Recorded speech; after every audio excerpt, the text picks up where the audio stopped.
Hi all, I'm Janani.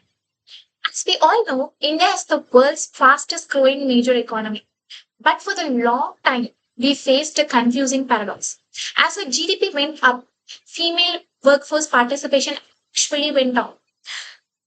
The Nobel Prize winner Collier Gordon calls this as a U-shaped pattern, where the rising family income initially lead to women leaving manual work. But today, the data tells a brand new story. The latest report shows that India is finally breaking out and hitting the upward curve of the U. According to the Economic Survey 25-26 and the latest periodic labor force survey, India's female labor force participation has increased to 41.7 percentage, a massive jump from 23 percentage we just saw a few years ago.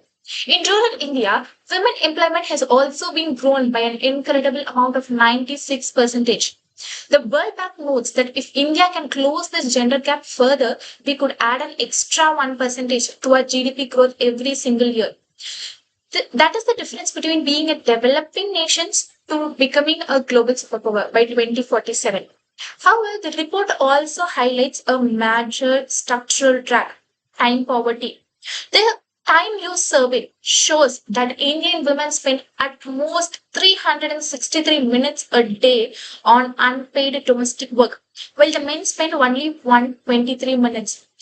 This double burden creates what economists call the urban paradox. Even with high education, many urban women drop out because they lack affordable childcare and safe transportation. We aren't just losing workers, we are losing a high skilled talent that our service sector desperately needs. So, to fix this, the 2026 strategy has shifted from welfare to the wealth creation. Some important schemes like Lakpati Didi, Namodron Didi, and PM SCTU, which is a new 2026 scheme modernizing vocational training with a massive focus on women in tech. And to highlight a gender budgeting, this year budget has a record of 4.49 lakh crore, a 37% increase, focusing on safe pink transit and a working women's hostel.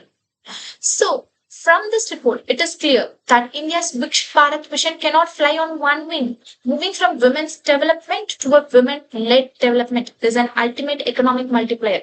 When a woman earns, she reinvests in her family's health and education.